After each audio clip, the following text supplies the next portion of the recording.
Well, hello everyone. Jeff Danker here with Buck Ventures, and today's topic is the number one mistake us deer hunters make. I put a little thought into this, and I've always been a guy who has tried to learn from others, tried to read things, but more than anything, a guy that has tried to learn from my mistakes, and I've made plenty of them, still making plenty of them. And so, kind of what I'm talking about is the number one mistake us deer hunters make, and I'm talking about before season and during season mainly. So leading up, like right now is June, July, August, that type deal is, I think it's just too much pressure. And kind of some examples I have before I even kind of get into it is think about, we all know that government park or whatever, that there's no hunting in it. And I think there's one over here in Oklahoma City that you can go there and almost just photograph deer, and there's big bucks out there in November and October.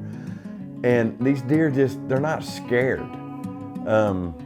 And there's still activity around these places, and even there's activity sometimes on these places, but these deer are they're not fearful because they have never been hunted. They have never been pressured. We know of these type places. We know of those type places where maybe us hunters will say, well, man, we're butt right up against that place where no one can hunt. And those deer, they walk around in daylight. Now, on the flip side to that, we hear a lot of people talking about, well, these deer are nocturnal. They don't move. They don't do that. And I just don't believe that. I believe that deer, they do get up a lot during the day, that whether that's to use the bathroom, to walk around, stretch, whatever, to feed. I think a deer feeds every 3 hours, something like that. So deer are not nocturnal. They're getting up, but they're nocturnal in those places that there's too much pressure. So again, I say this is, be the farmer. It's like we have some places, you got to go in and plant. We're going to do that, but you go in and be the farmer. I don't think that disturbs deer a lot.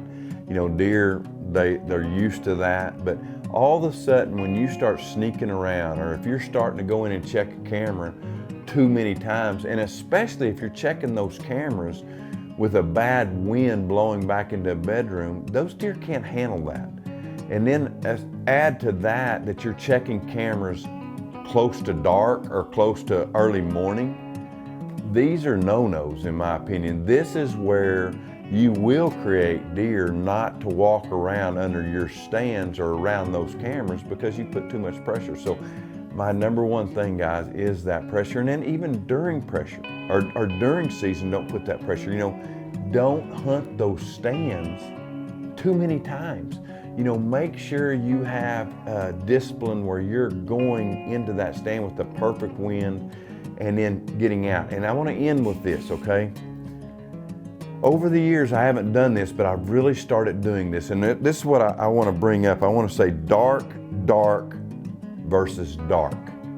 It's not making any sense to you right now, I know, but I truly believe if you take 30 minutes before daylight in the morning, you pressure deer way more at that point, or right before daylight, or right after you lose light in the evening. Deer don't take to you walking around at all at that time. But I truly believe this: if you go into your stand in the mornings an hour and a half, even at times before, I believe that kind of dark, they're more laid back. It's not getting close to daylight, and I've seen this work. So again, I'm not read anything on this. It's just me experiencing that. I mean, I can actually take a flashlight and I can show, put it on a deer at dark, and he's just like nothing.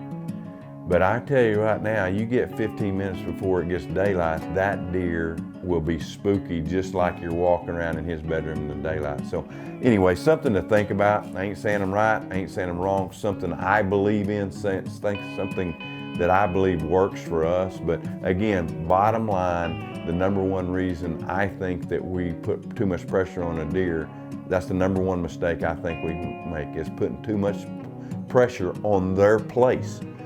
Let them have that place and learn how to tiptoe in, tiptoe out. I truly believe that it will make us all better hunters, make those deer more relaxed so they'll walk around, and it makes it more fun, right?